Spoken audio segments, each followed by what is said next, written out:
Hello, hello, everybody. Welcome back to Reality Realness with 3 S's. I'm your host, Chantele Francis. Here on the channel for the first time ever is Janelle Michaud. How are you doing today, Michelle? Hey, I'm I just said excited. Michelle. I meant Janelle, though. That's okay. I'm super excited to be here. Thank you so much for inviting me. Super excited about this cast, all black cast. So I can't wait to dive into this.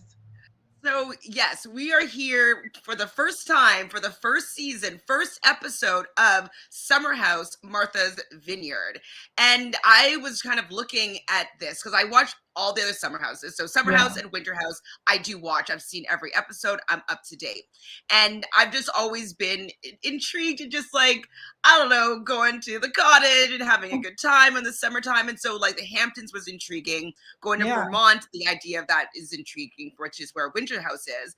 And Yeah. then seeing an all black cast Yeah. for Martha's Vineyard, I had no idea. So, what is your understanding of Martha's Vineyard? Like they said in the intro to this, they talked about how this is a place that a lot of affluent Black people gather for the summer. I had no idea.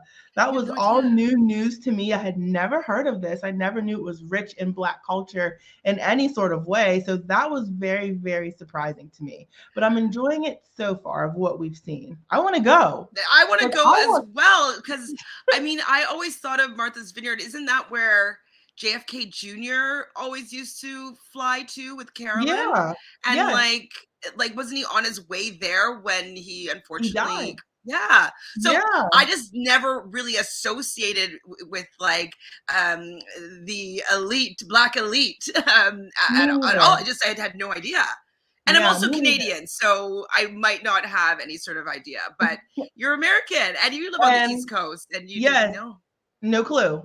No clue, had never heard of this before. So I was actually surprised in that intro when I learned this. I was like, wow, I've never heard of anybody ever speak of this, at least in my circle or any of the shows that I'm currently watching or have ever watched. So, yeah. So I'm happy to kind of investigate this. It's definitely now on my list of places to go, like maybe even this summer, because Yeah. having it being in North America, it's quite accessible to be able to go to. I don't know if like all the houses would be rented or whatnot, if like that Yeah. accessibility won't be there, but it's pretty close. It's in, I can never say this, Massachusetts. There Say you that right? go. Because when I was growing up, and this is no disrespect to anybody that lives there, but we used Yeah. to say in Canada, "mass of two shits." Like that's how and so I can never. I'm like, well, how do you actually say it? Like, not that we mean that by anything, but that's just how we Right. remembered how to say the word, and then I just never Yeah. knew how to say it properly. So, Massachusetts. Massachusetts. You got Woo, it. it's hard though. It's hard. It's a bit of a tongue twister. Yeah. And it looks beautiful. Like it looks like a vacation spot. Like it was gorgeous. The house that they're staying in was absolutely gorgeous. The grounds were gorgeous and all the surrounding areas. And the one guy, Silas, said he'd been going since college. It might have been a little cheaper rental back then. And they struggled, he said, but I just had no idea. So I'm excited to learn more about this culture at Martha's Vineyard.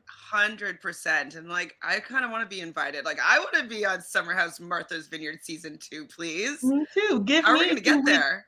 Yes, and give me 2 weeks away from life just to escape, to lay by a chef. Like, let's go. I'm I'm in. ready. Me too. Well, yeah, we do learn it's going to be 15 days. So are they going to be there for the full 15 days, or do you think people are going to be leaving and coming back? Because in the other summer houses, so definitely New York, like or for the Hamptons, they like come back every weekend, and so they Yeah. film for a little bit of a longer period of time, I believe.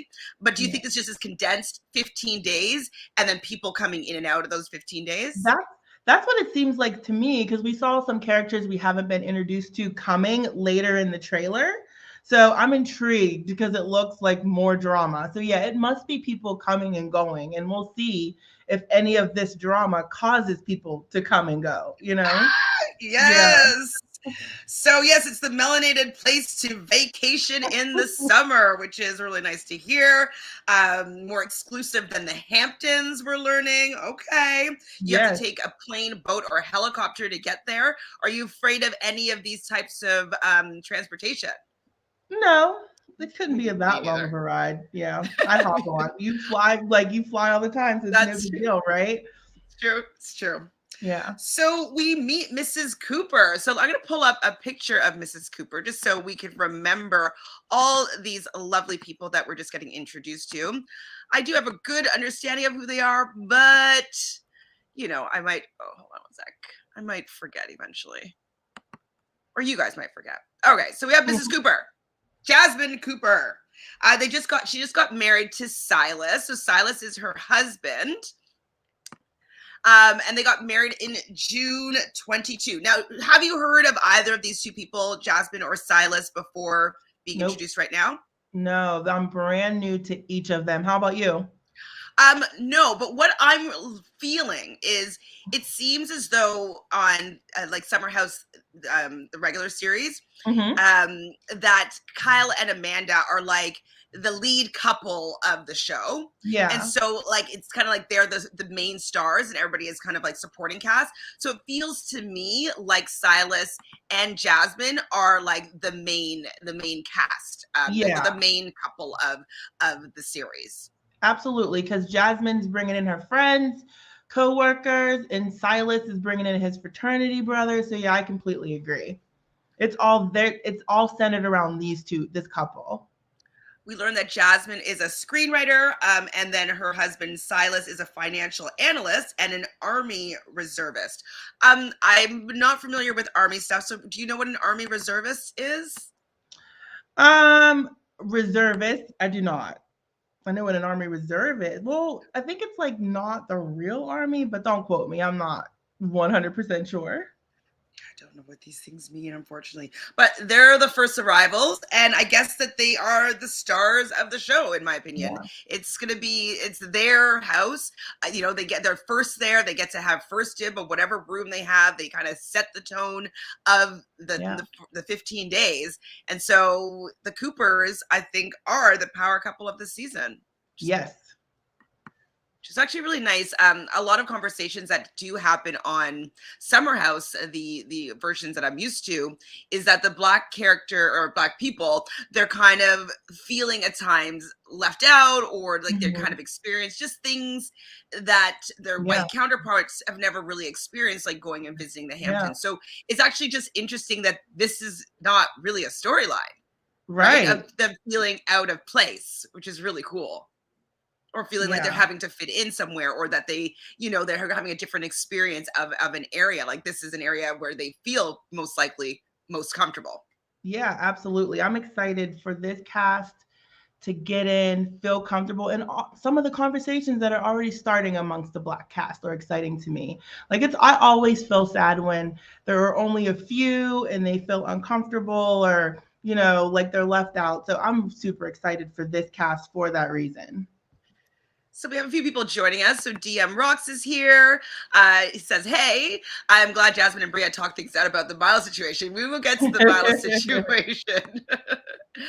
Hi, Glenda. Hey, ladies. Yes, Martha Vineyards is a very snooty Black, but I still want to go. I mean, I've been called Stush a day or two in my life, so I'm okay with it.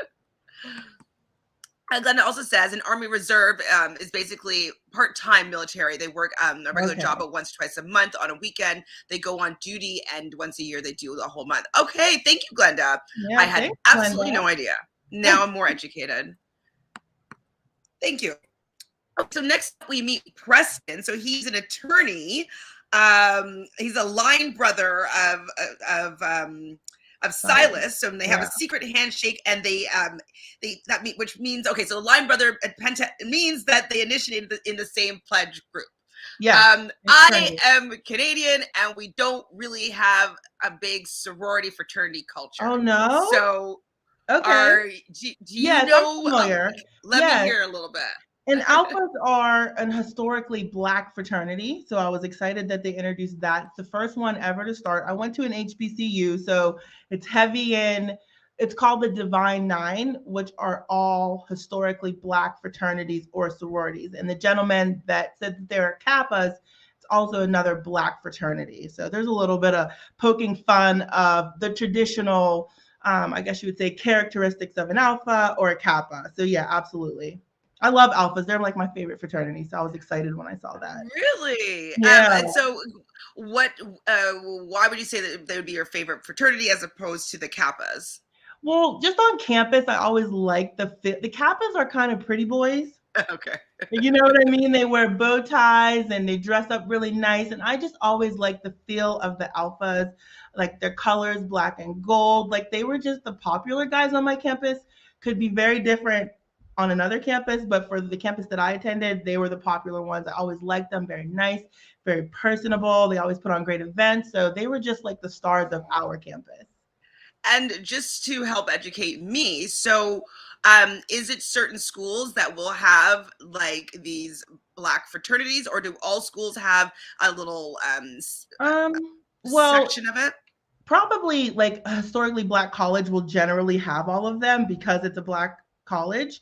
But I've seen these same fraternities and sororities sometimes at regular mainstream colleges that are not HBCU. It just depends. Every college is different. There are thousands upon thousands of fraternities and sororities, but these specific ones are unique to black people, black culture. So yeah, I was very excited to see that.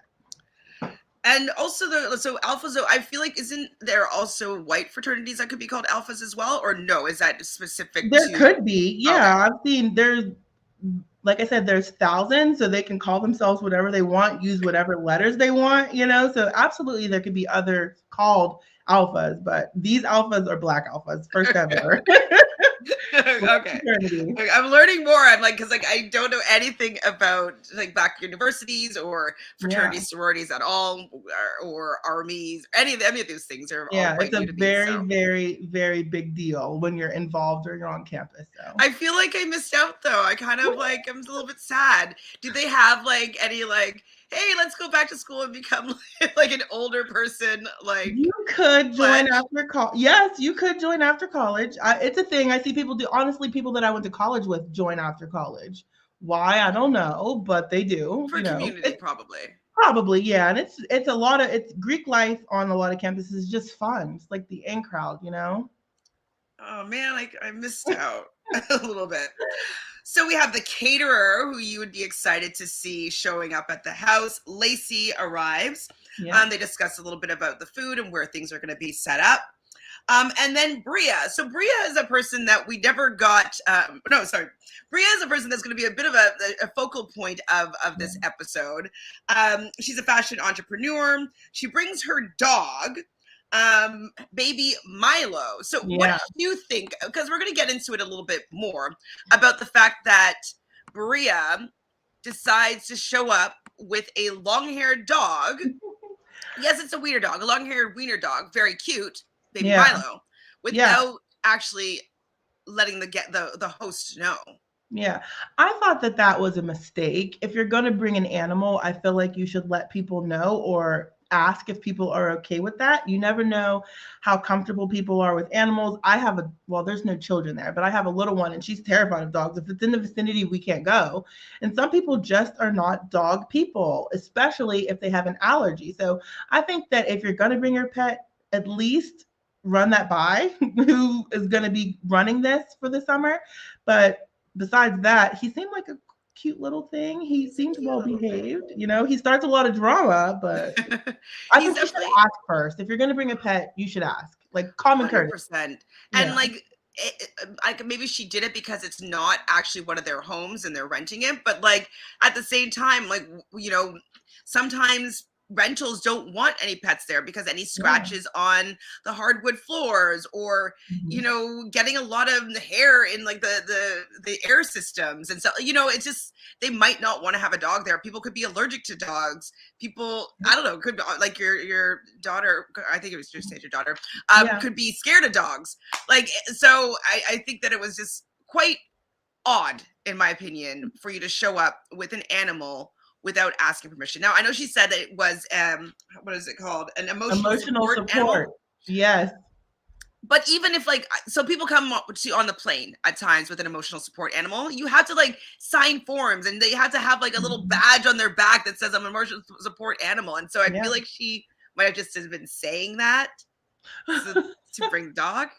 Could, because I think that a lot of people do that these days, abuse that emotional support animal thing. I see them in stores and all around. So I agree. But they usually that dog has to go through all this different training to Yeah. like it goes through classes to become an emotional support animal. So Mhm. I think it might have just been something that Bria might have been saying, but they were going to address the paws in the room, says Jasmine, which is cute. Now I like Bria, but I just thought it was just like a little bit of it was a little bit rude. Yeah, I agree. And I like how she's handling, I'm sure we'll get into it, any of the little bit of conflict. I think she's handling it well. So I like her so far too. So Jasmine, we learned, met Bria at the Playboy Club, and then also Jordan and Shanice, who will be introduced. Jordan later this episode, and Shanice in a further episode or future episode. Mhm. The Playboy Club is something also that is very more American centric for sure. Like I've heard obviously about the Playboy Club. I know about Hugh Hefner. I didn't really know that any Black women were part of the Playboy Club. Maybe I heard of Vanessa Williams posing for Playboy in like Yeah. 1980 and got her crown stripped, but that is pretty much all I can think of off the top of my head of somebody, a Black woman, that was part of like the Playboy culture. Yeah, Jordan said she was the fourth cover girl. I don't even think cover girl. Centerfold, yeah, fourth one and the final one. Because when she started talking about that, I was like, I didn't even know that was still a thing. But I don't know what year she was specifically meaning. So I guess that phased out a couple of years ago. But yeah, that was pretty cool. So what did you think about Bria thinking that she's going to be getting married next to a German man named Simon? I mean, I guess if you like it, I love it. I don't understand necessarily why Jasmine thought it was weird. She met a guy, she moved in with the guy, she likes the guy, she enjoys the guy. So I didn't understand like why Jasmine was kind of poking fun at that. Maybe we'll learn more about Bria's history to understand why it's a thing or why it's something to poke fun at or think it's not legitimate. But it seemed like she didn't really respect the relationship because she easily said to her, "We have this guy coming, we have that guy coming. He's your age, this person's your age, regardless of her relationship status." So I thought that was weird. I don't know. There's some weird dynamic between these two. And I don't quite get it yet. That maybe she sold Bria to maybe some of the men that are coming like to the house. And so maybe she's like, "Oh, I have a girl for you that you're gonna love. We used to be in the Playboy Club together." And then it's like, "Oh, wait, now you're dating some white guy that doesn't even live here. Like, is this the real thing?" I think that she probably just didn't expect her not to be available as part of like these eligible bachelorettes for whomever she's bringing into the house. That's my guess right now. Yeah, I guess we'll see. I mean, must be more going on though, because there's a little bit of friction from the beginning. Yes, from the very start. I was like, ooh. But I feel like that friction is one-sided. Do you? Yeah, no, it's coming from Jasmine, it seems. Yeah. It's very confusing. But I think we'll figure it out though. Yeah, and she made sure to say that she was more so friends with the other women and Bria was kind of just there. So Glenda did help me out here. She says, "Yes, I can join after college for sure. The D9 is not only for college. A couple of my friends joined after college, and one of my friends is online right now." Well, that's fun. There's hope. Yeah. What if you're Canadian, though? No hope. I don't have time to pledge. Like, I don't know how any adult person, I guess it depends on how serious they are with that, but that's a lot. Like, it's a lot. I don't know if I could do it. I mean, maybe I need to start like an adult pledge thing and like, because like, especially since I know a lot of like single people and I know a lot of people meet their partners or like, you know, when they're in university or when they're in a fraternity sorority type situation. And so maybe that's an angle to like get people like groups and communities of single people together, get them pledging. Yeah. Maybe I'm onto something. Well, let me know how that goes because they do not play around. New person added to the mix here is Jordan. So Jordan is also someone that Jasmine met at the Playboy Club. She is a model. She is a DJ. And we see her talking to Shanice. And she's like, this picture doesn't do her justice, but she's really, really, really. I mean, everybody's gorgeous, Yeah. but like she does something about her that does pop. Yeah, she's beautiful. And I like her personality so far. Like, I'm really, really interested to see more of her. Like, she sparks my interest. I'm most interested in seeing her time in this house out of everybody that we've seen. So far, so same with me. Yeah. Absolutely. I want to know more about you, Jordan. 100%. Yeah. I was funny when she was talking to Amir about being celibate, and his interest seemed to tank a little bit after I think it's going to tank, and I think it's going to be amped back up. She's very, very, very good looking, and so I'm sure that's going to become a little bit of a challenge, and maybe it's going to allow his interest to peak even more. And maybe some rivalry, because that one guy likes her too. Mm-hmm. Yeah. Now we're getting to this rivalry that's starting to amp up right now. Jordan does think that Jasmine is a Betty Crocker type, which I think this might be a theme that keeps on coming up. I didn't really take her for a Betty Crocker type in the beginning, but as the show and episodes go on, I'm like, oh, maybe she is. Maybe she is a little bit more Stepford Wivey than I was originally thinking that she was like. I took it that she was meaning like homemaker. No, now that she's married, all their 3 a.m. times that Silas seems to have a little bit of an issue with are going to stop. Like all their getting together and going out, and she thinks that she's just going to stay at home, be a homebody, tend to her husband. That's what I took away from it. I could see that as well, for sure. Yeah, definitely. Now that like I'm thinking about the rest of the episode, like maybe Jasmine used to be fun and now she's a Betty Crocker type. Yeah. Okay. So we meet next is Nick. So Nick is a sports brand manager and he is a stylist. Nicholas Arrington is his name. And then we learned that he is a Kappa, right? Is that correct? Yes, that's correct. And then Nick and also Alex, correct? Yep. So Alex is this guy. They don't look alike, but they look alike. Then I'm like, you can't introduce both to guys that look similar to me at the same time. Because I'm like, if Nick doesn't wear like a hat or glasses, then I'm just like, wait, is that Nick or is that Alex? I'm not sure yet. Yeah. I was had a little bit of trouble distinguishing. And did you notice like similar style of clothing? That's that Kappa pretty boy stuff. Oh, maybe that's why I can't tell them apart, because they have the same aesthetic. Yes, they do. Like they're dressing very similar so far.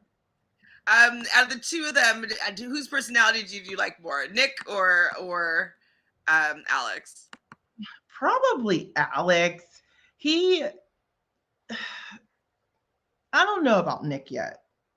I don't know about him just yet. So I'm going to stick with Alex on this one. Okay. So Nick is an advertising creative director. We hear a little bit, might be a little bit of Kappa versus Alpha's rivalry. So that's Alex and Nick, a rivalry with Preston and Silas. So I would like to see a little bit more of that. Apparently, the Alphas was the first Black fraternity. So like he's expecting Father's Day gifts. All right, Silas. Or no, Preston, whomever said it. Yeah. So Alex doesn't drink and he doesn't eat no pork on his fork. Now, How do you think that that's going to bode well, where it seems as though a lot of drinking will be happening, and a lot of drinking used to happen on Summer House, Hamptons, and Winter House. So drinking was a main center point for a lot of the drama and a lot of things that happened. So how do you think that he's going to be able to fit in or not fit in due to not drinking very often? Yeah, he said a glass of wine every once in a while. I think that he'll either get tired of drunk people. Yeah, or drunk people are annoying when you're sober. Whoa. Yes, they really are. That's hard when you're the only one that's not partaking, I would think, and especially if they end up drinking a lot. So I think he'll either be annoyed with everybody or he'll be a sounding board, like for reason, one of the two. And he seems pretty reasonable, so I could definitely see that happening, but I could also see him getting annoyed with it too. I feel like. Well, I think he's gonna get annoyed, and like people might get annoyed with him. Like, you know, because not that he would be judging, but like feeling like, oh, like you're watching everything that I'm drinking, everything I'm doing, and then you're, you know, people might not necessarily want to have the sober guy around all the time, like the parent, like somebody wagging their finger, remembering everything that happened and reminding you about it the next day. Like, Yeah, so it might cause for some friction potentially. I agree. Potentially. Glenda is saying that it's definitely a Kappa style. My ex was a Kappa. I roll. Roll, Glenda. She is so right. It is. It really. When I saw them, I was like, yeah, no, I'm not surprised. You know, once they said what fraternity they were a part of, I was not surprised. I mean, it looks good for like a photo shoot, Yeah. but that's definitely not the style vibe of like my person, I don't think. And let's shout Glenda out. That photo is so cute, Glenda. Yeah, she's cute. It is a cute pic, Glenda. Yeah. We've definitely commented on it before.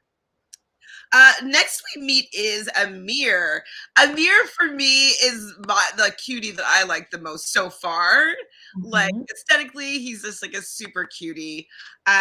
He's from Texas. He's friends with Nick. And his mix is black and Lebanese, which I thought was also interesting. Yeah. He gets introduced immediately to Milo, who really loves licking his ear. I liked Amir too. Out of all the guys, like Bria is my favorite lady. He's definitely my favorite guy. I don't know. I like his energy. Super, super personable. Seems really, really down to earth. I don't like some of those other guys talking about the expense of their clothing. And I'm like, I'll get out of here. You know? Oh, no, he actually said extensive. Okay, extensive. Like talking about it. I was just like, oh, but I really like Amir, and I'm hoping that something can work between him and Jordan. I think they make a really, really cute little couple, even if it's just for the 2 weeks they're there. 2 weeks, half a month. I agree. I think that he has swagger, and so I am kind of rooting for him and his interest in Jordan. And like he's just so cute, and so I'm like, I want to see his little journey. Hearing that he has like what 100 people slide into his DMs a day. Excuse me. I know, that's excessive, and I liked like that he shared about his culture and his background. He seems excited to like mingle with everybody, especially since he did not grow up in what he said like Black culture. He grew up with his Lebanese family. You know, so I'm excited to see how this experience goes for him. I love when people share things like that. I was like, I could not believe he never got a proper haircut until he was in his 20s. Oh, I was like, man. Poor guy. He's like, I wasn't cute. Oh, Amir. But you probably were, but like you just didn't have like the swag of a fresh fade. Right. You know, like there's no kind of confidence like a fresh fade. And like he probably was like glow up right away when he got that first haircut or a real haircut. I bet Amir's old school classmates are like, what? You know? And he was saying that he doesn't think that Arabic, like he didn't think that speaking Arabic would be attractive. I think it's really attractive. I love when people can speak multiple languages. Me too. I have such respect for people that can speak multiple languages because I always did horrible in school. Like I don't like, to me, when you can, especially fluently, like I'm always so impressed with people like that because my brain can't work in 2 languages. It just can't. It's not possible for me. I love learning new languages, so like I don't know very much about Arabic, but like it is a little bit on my list of languages to learn for sure. Natalie also thinks Amir is handsome. He is. He's so cute, so cute. So we have Jordan going around giving, so Jordan's a party friend, and Jazz is giving Jordan the tour of the lay of the house and everything like that. And then we see Amir meets Jordan. And the music, the love music, it's like, and like, you know that this is going to be a storyline for this whole series for sure. Absolutely. That's when we learned that she was the 4th playmate of the year and the last. But I was immediately into this storyline. And so I'm happy that the editors are highlighting it because it means that it's going to be a focal point of some sort. I cannot wait to see how this unfolds, especially with learning that Nick also was sliding into her DMs or replying to her story. She didn't like that so much. She Oh said, my no. God. I That's felt bad. he's gonna watch it back and feel so embarrassed. But like I understand though, like if someone kind of gives you the ick a little bit with their fire emoji, heart eyes, and you're just like, yeah, it was whack, and I can understand that. Yes, and Amir is there. I would probably just look straight to Amir. You know, sorry, Amir. 100%. So we then learn about Mariah. And we didn't have, there was like no pics about Mariah. So do you think that she's not going to be on future episodes, or like why? Maybe because I don't understand why we see everybody else in the cast photos except for her. I mean, unless she just was. I mean, I think even if she wasn't available, they could Photoshop her in. So I don't know. I don't even remember seeing her in any of the future episodes. But also, if she's not going to be in them, she has to be, because they gave her a little spill about her and they introduced her son and they gave us the whole backstory, which I found fascinating about them, you know, kind of being homeless. It's like, I need to find this show. Yeah. Okay. So Mariah's a nurse and a screenwriter, and she arrives, and Jasmine runs and gives her a hug jump. I call it a hooju if you watch The Bachelor, the hug jump where you wrap your legs around the waist of the other person. And apparently the first time that Mariah met Jasmine, she had a hand in her cast, and Jasmine goes and gives her a high five. It was a bit of a contentious moment, but then they became friends after that. So but later on in the episode, that's when we learn that Jasmine invited Mariah over to New York, not realizing that she was being evicted. And so they lived in a car for, I think she said 3 months? Showering no, 4 to 5 months, eating ramen, and like made a show about it called Rock Bottom. Yes. Have you heard of the show or seen it? No, when she said that, I was like, what? Because I feel like that would be the last thing I would try to film about myself. That era in my life when I'm homeless. She said they showered at the gym, you know, living that homeless life. I was like, oh my God. Like, I wouldn't share this. I wouldn't tell anybody about this. I don't want to put this on TV. But they started from the bottom. Now they're kind of here, you know. Maybe that opportunity gave them even the opportunity to get this show. So I want to see it though.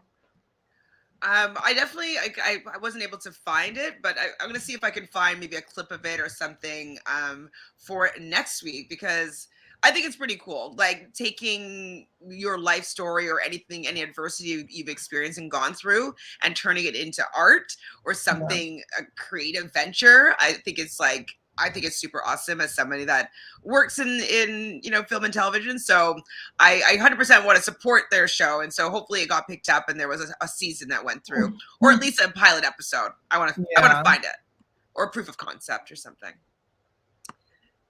So Amir calls dibs on Jordan, and while he's with Nick and Alex, and you can see already that Nick is not impressed with that. I think it's Nick. Yes. Not impressed. He's not impressed at all. It's obvious that he's also attracted to Miss Jordan. And I think he's just going to say, okay, you can think she's yours, but I think he's still going to continue to try to shoot his shot. I'm interested to see how this dynamic unfolds between the two guys specifically. Yeah. Because like also Amir is just like a little more chill, and I'd say that Nick is a bit more like a little stiff, we'll say. So I just don't see him winning in, you know, for her affection. I agree. We'll see what happens though. We get the truth booth. Now, have you ever watched Are You the One? No, I have not. So Are You the One, they had a truth booth, and it's kind of like basically the concept of the show is where you would go, you have like 10 pairs, and you're all like dating each other, and you have to sit every week beside who you think is your perfect match. That's like these matchmakers that put you with your perfect person. And so once a week they play these different games, and they get to win an opportunity to put a couple into the truth booth so they can see if they are a perfect match. And so whenever I saw the truth booth here, I'm like, oh, are we going to do a little bit of Are You the One here? But no, it's basically just confessionals. Very truthful confessionals. Yes. We have Preston, though, already noticing the Amir and Jordan thing of it all. Mm-hmm. As we kind of mentioned earlier, Nick is also interested in Jordan. Hard eyes and fire emojis for her stories, and she thought this was whack. Yeah. I was like, oh, poor Preston. Because she just like played him on TV. I felt like, I was like, oh, poor So Nick. bad. It has to suck to see, but she feels how she feels. So there's a private chat that they have, and so it's up Jasmine's proper wifey bougie alley. Who said that? Was it Jordan? I think it was Jordan. Was it? I'm not I sure. remember the line, down. but I don't remember who said it. Me neither. So this is Amir's first time in Martha's Vineyard, and I really like that. He's allowing himself to come and experience a side of his culture that he's never really been a part of. And so it's also kind of interesting to see his story, just because if he's never really hung out with a lot of like Black people, especially affluent Black people, that's not the culture that he grew up with, but it's part culture that he is. I'm enjoying seeing him having this experience as well. Yeah, I really like that he talked about that. I found it very interesting because I wouldn't have even known he wasn't anything but Black. So I thought that was very interesting, and that he gave his mom props for doing. I thought that was sweet. Like if she watches that, he gave his mom props about raising him the best that she could and doing the best that she could with him. But I'm happy to see him out experiencing the other side of his culture and meeting people from his community. He seems super excited, super eager. So I'm excited for him. Me too. So what did you think about Preston's opinion on Black excellence? I actually didn't follow. I mean, I guess I got his point. I've never seen anybody make that point, but once he described what he meant, I understood what he meant. He's basically just saying to him, Black excellence that he sees them speaking about is placed upon us from white culture. They're just money, houses, cars, blah, blah, blah. To him, that's what they were saying. And to him, Black excellence is just simply being yourself, doing your best. Even if you're a single mom, like he said, 23, barely graduated with 3 kids, he said, and she made it. She raised her kids, she did it, she made it work. And to him, that exemplifies Black excellence. And that's just how he defines it. It was an interesting argument. Never seen anybody make it, but I can understand where he was coming from with it. I liked it. Yeah, I think, maybe if I look at it in terms of like the achievement or like the overcoming is where the excellence derives, as opposed to just the flash and the showiness of like specifically material goods. Right. So yeah, I think I would meet in the middle for what I actually think it would be, because I do like markers of achievement. Like personally, like I like achieving things, and I think that when with many people that have achieved certain things, I think that I could consider that to be Black excellence. But I think that would also at times include the single mother that has overcome and done XYZ, maybe become a doctor or something, like get to a high level in some way. So for me, it's the achievement is the leveling up, like to getting at a higher maybe educational background or really high position in your job or career, whatever it's just getting to that high level. And so that's for me what I think Black excellence is. Yeah, what about you, Jeva? That is similar? I think it's just going to be depending upon who you speak to. Everybody's going to define that differently. Some people, it would be just being affluent, reaching the level to be able to go to Martha's Vineyard and rent that type of a house or home, to have a lot of money, to have cars, a nice home. I think that that's generally when I hear people say it, it seems geared towards things that involve money and materialistic things. But I think I agree with you. A nice meeting of the middle, where what if it's just the first person in your family to get a 4-year degree? Do you know what I mean? Or getting married and being able to stay married. I don't know.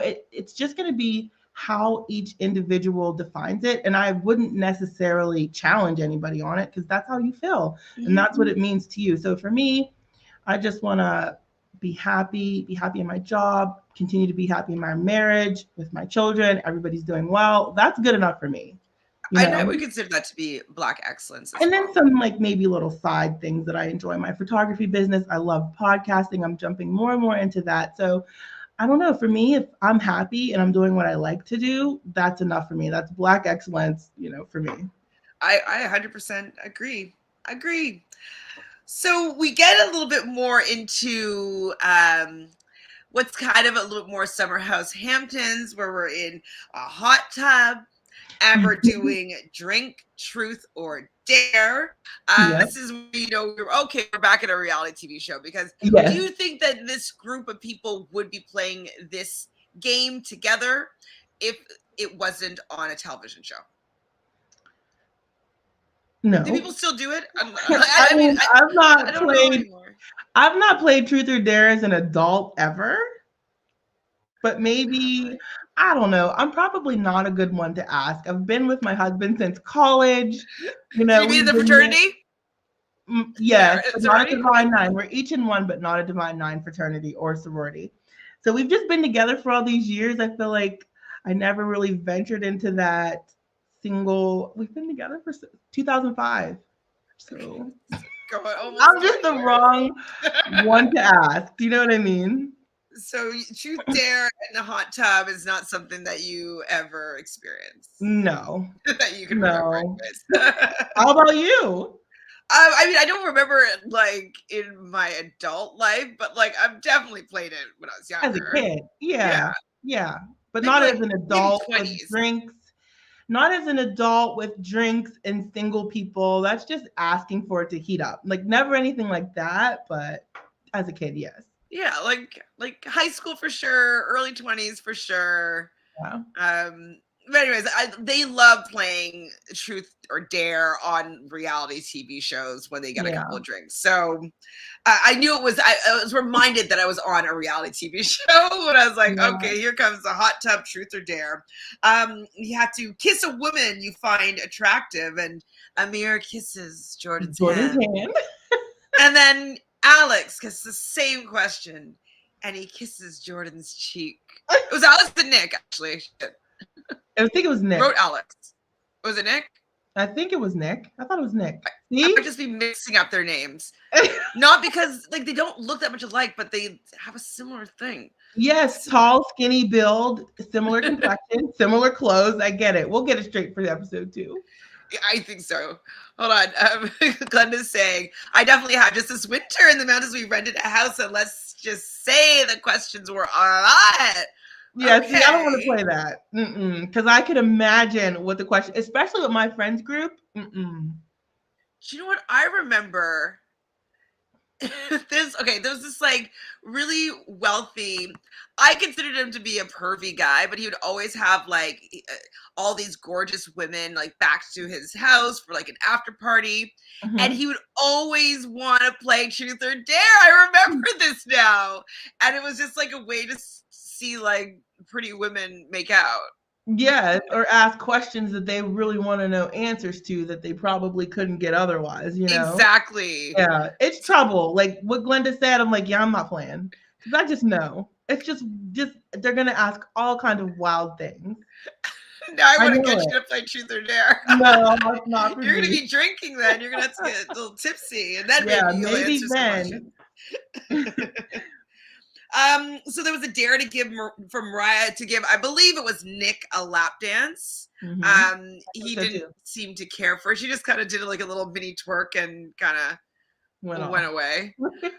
I think, is that going to be what the theme is? Is that Nick, he's a very good looking man, but he doesn't, in my opinion, have the swag.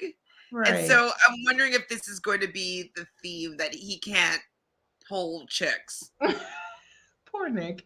I agree. His personality's not something that I would ever give a second look to, just because, not to be mean, it's just not. Like you said, he doesn't have like the swag, the something, you know, like something. Chat, Like, banter, like I don't know. yeah, he's like too like I feel like if we got carjacked, I'd be the one saving us, maybe. Stop. Because you'd be like worried about his outfit. No, just kidding. Yeah. Just kidding. Just kidding. Yeah, Nick, I don't know. He's maybe just a teensy weensy bit corny or something. Oh, corny is a very American word. I know what it means, obviously, but like Americans love that word. East Coast Americans love the word corny. Okay, uncool. No, corny is fine, but like it's just a word I don't ever use, but like I kind of want to bring it into my vocabulary because like it means what it means. But what would you use as opposed to corny? Like whack, probably. Okay, whack works. I like whack better.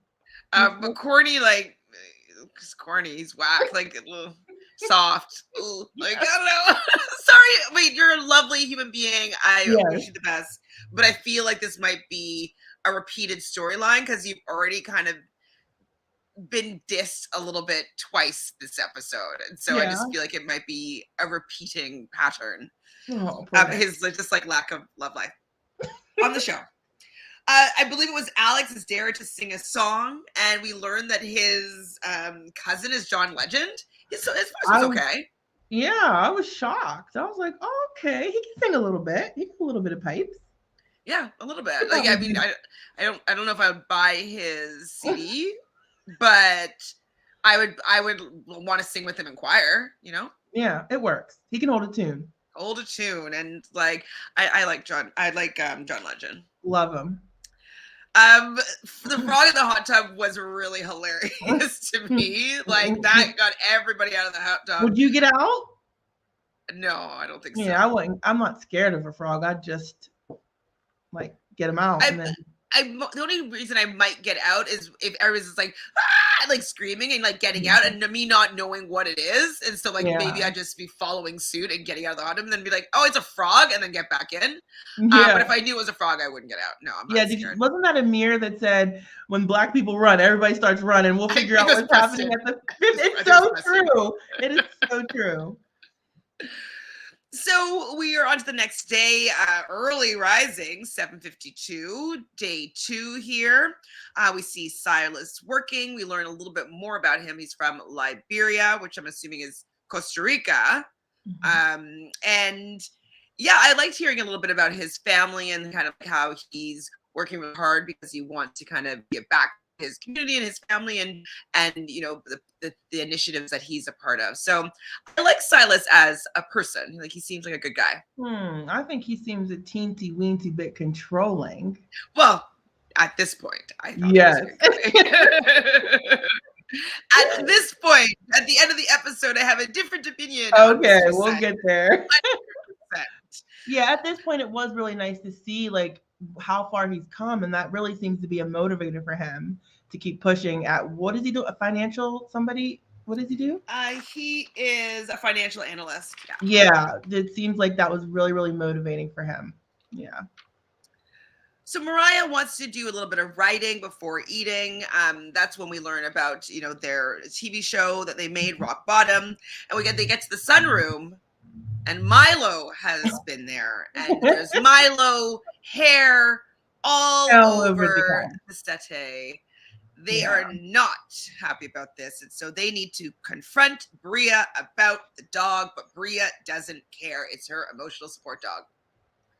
So you're a fan of Bria. I mean, I like Bria as well, but like, how did you feel about how she handled this situation? I thought it was like, I just think that Jasmine is making everything about the dog a big deal. Like I said, I agree that she should have asked if it was okay to bring that dog. I don't think she should have showed up without okaying that with everybody. But at the same time, it just seems like she's nitpicking. Like, you didn't pick up the poop. Yes, she did. Milo jumped in the pool. I don't want hair. Like, some of it I understand, but it's 2 weeks.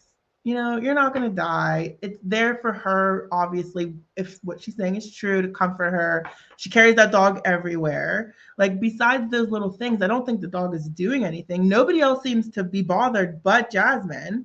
So I just think she's nitpicking about this a little bit. And I thought the whole exchange about the hair was off. like Jasmine's energy was a little bit off. And I think Bria sensed that and she wasn't happy. Yeah. I mean, on white furniture, having animal hair is pretty annoying, to be honest. Yeah. Like, Yeah. I've had a cat, a white Persian cat, and like I just had to just get used to only being covered in cat hair. And people came over and being like, don't wear black here because I have a white Persian cat and you can't get rid of the hair. So Yeah. I can understand it being annoying to someone that's not an animal person or Right. not a person that is used to having to, just Deal with delint that. themselves and get all the fur off of them. So I can see it being annoying, especially if they have like these nice clothes that they're wearing, and then maybe they didn't bring a brush to be able to take off the dog fur. So I mean, I can see myself being annoyed if I were them. I've grown up around animals, so like I'm not that like it doesn't bother me that much. But I can understand somebody that hasn't it being really irritating. But I think she could have simply, I agree with you, but she could have simply said, hey, can we keep Milo off the furniture? Or if he's on the furniture, can you please like get some Clean tape up after him. Exactly. Yeah. Yeah. So they didn't do that, but they kind of ended it, but it wasn't really done. We get Mariah's package. We learn about Miliano, her 7-year-old son. She's a single mom. He looks like a little cutie from the little picture. Adorable. So he looks so much like her, little cutie. Yeah. So cute. And so I agree with you, though. I do feel like she must be more of an integral part of the show for the fact that they had this package, but then she's not in any of the press. And like, that was the one photo that I could find of her. So, and she's not in like this group photo, It's just like, I don't know what's happening. I wonder, maybe, well, let's see, we'll have our spidey senses on, like we're detective work to see if we're right. Bria calls Simon, so her boyfriend of about 5 months, to bitch about the dog and how Jasmine wanted her to introduce her to guys or whatnot. How do you feel about Simon's response and motivation for Bria? I mean, he's not there. He can't see anything. I understood his response. It wasn't overly critical or dramatic or anything. I understood exactly where he was coming from according to what Bria was telling him, So I don't blame him for responding in the way that he did. In future episodes, it looks like he comes to the house. Mm-hmm. This looks like it's going to be interesting. Yes. What also is interesting, it's very rare that we see predominantly Black people with just like the one white person, especially a blonde hair, blue eye. I think it's blue eyes, but a fair skinned white person. And so that will be interesting just to watch because we don't really see it very often on television. Right. Tables are turned. Usually it's the one Black person with all the white people. And that's now we're like about life to have story. Yes. Wow. Very interesting. So, have you watched Love Is Blind? Nope. Any of them? Okay, so there's just one season. A little bit of them. I know the concept of the show, but I don't watch it. It's only because this one couple from season 1, that's exactly what her dad was asking. So her dad, Lauren's dad, was asking Cameron, I think his name is, hey, like, if you're going to be dating my daughter, like, how are you going to feel being in a function with all Black people? And like he said that he has dated Black women before, so it's something that he's comfortable with, but like it was something that her father was actually curious about. So I'm curious too about this dynamic. Well, we'll see how he does. So Amir and Alex are tossing a ball, and then Jordan comes up, and she doesn't really know how to toss a ball, but we learned that the mic drop moment was that she's been celibate for a year, and Amir was just like, his whole face changed at that very moment. I was like, geez, you could be a little more like hide it a little better. Like his face went whoop. He's like, oh, I can't do. He said I can't do that. So, but I think that he's still going to. I don't know if he's going to try to sleep with her, but I still think he's going to pursue her. Yeah, it's only 2 weeks. Like if you don't sleep with someone in 2 weeks, it's not the end of the world. Exactly. And I thought her explanation was very understandable. Like, I think he seems like somebody that would respect it, honestly. Like, I feel that from Amir. He might not have loved it, but I think that he would respect her wishes. Yeah, I would hope so. I would think so too. So the next scene, we have Jasmine going to bitch to Preston about Bria. Bria's lying down in the same room. And Jasmine did not play that off well. Like Glenda saying, Amir thought he was about to get some this summer. Yes, he did, Glenda. He's getting nothing. Well, maybe a little bit of something, but not that. Right. Oh my God, but it was so, like, I was seeing Bria, like, just listening to it, and her in the truth booth, and, like, you know, that she's triggering Jasmine. Like, it was just such a, like, so cliche, like, Real Housewives style moment where it's like the person that you're bitching about is right behind you, and you're like, and Jasmine's like, oh yeah, like, and I think she played it off kind of well, but Bria did not. Yeah, I don't think she did either, because like she didn't say anything about it, and Bria's like, I'm right here. I'm like, man. Well, at least she got up and they talked and they had some sort of heart to heart, and it seemed like they came to some sort of agreement. For now. For now. This For is not now. over. Clean slate. Yeah, sure. Because that's the name of their dinner. It's called Clean Slate. It's going to be at 5:30, and it's an all-white dinner. That's one thing that I like about these shows is, like, I love a good theme. So if it's going to be all white, I'm like, I'm into it. I want to see everybody's all white outfit. So that's pretty fun. Yeah.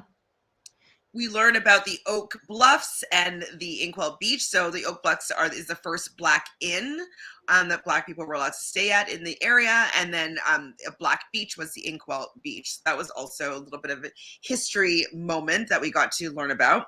Yeah. So at the restaurant, you know, Jordan is a little chilly, and Amir gets up and gives him his jacket. So that's what I'm saying. Like, he's still gonna be sweet talking her. Like, yes, he is. He's into it. So Jasmine asks if anybody's interested in anyone at the table, doing a little bit of housewives style pot stirring.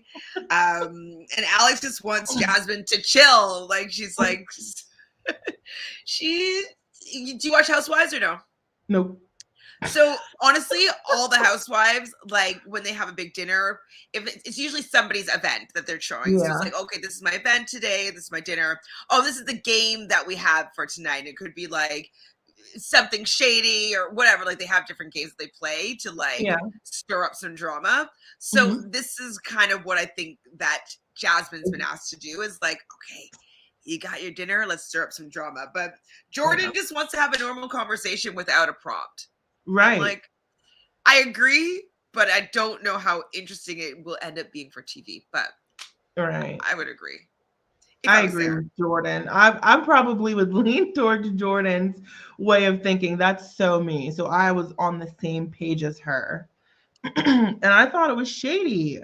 Didn't they say that she was a what's it called? Toxic friend. Yes. I thought that was like hella rude. Yeah, like, I was wow. Like, even if you thought that, to say that about somebody they're sitting right there, like, you're toxic. Toxic isn't like a forgiving word at all. It's very rude.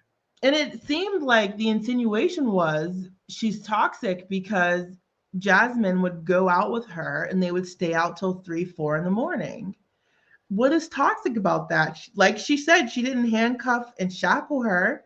Jasmine chose to attend, go out, have a nice time. So I don't understand why that was all on Jordan. Yeah, and then Alex is like, just kidding. I'm just like, no, you weren't. That's not a joke. Like, you know what I mean? You think that. Yeah. Yeah, and that was not cool. That, I mean, maybe she has some other, you know, traits that could be considered toxic, or some actions that might be toxic. But going out late with your girlfriend when you're both single, like, even if you're not single, like, it's still not toxic. I completely agree. So maybe there's a little bit of something that we're missing, but based off of what we know, I didn't see any toxicity in the situation. I just thought it was rude. I was like, wow. And then Silas decides to make me change my entire opinion about him by being annoyed about the fact that Jasmine had been out late with Jordan, but Jordan is not the 1, 2, 3, 4, 5, 6, 7, 8, 9, or 10 apparently to be messing with here. I really found that Silas was just really not as open-minded as I thought he was going to be, like, not as forgiving. I just thought it was very strange that like your wife was not allowed to have friends or a past or do anything before she met you, and then when she meets you now, she still can't do any of that. Like, Yeah.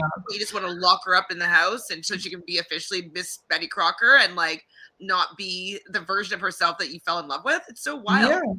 Yeah. That's the impression that I got. It's like we're married now. This 3 a.m. going out with Jordan is over. I think she's a bad influence, or I think she's toxic. Like, I don't understand why, like, that seems bad to him. Like, he doesn't agree.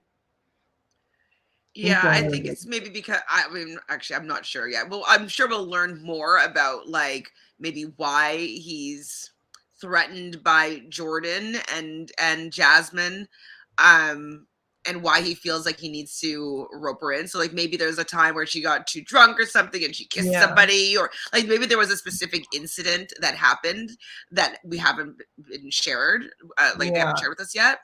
Because he's really policing her, like, in that regard. Yeah, I mean, I know some people like when their partners do that because they feel like they're being loved, but like Jasmine, that's a little bit toxic, not gonna lie. Right, Not and they're gonna calling lie. Jordan toxic. Of Exactly. all things. So Glenda's reminding us of the Inkwell movie.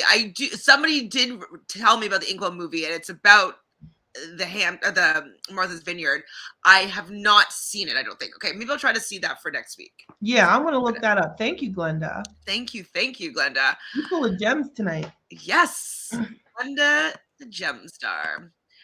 So that is pretty much it for the first episode of Summer House Martha's Vineyard. Yeah. Who's our MVP? Let's give an MVP for this episode. Who do we think was giving and delivering this episode?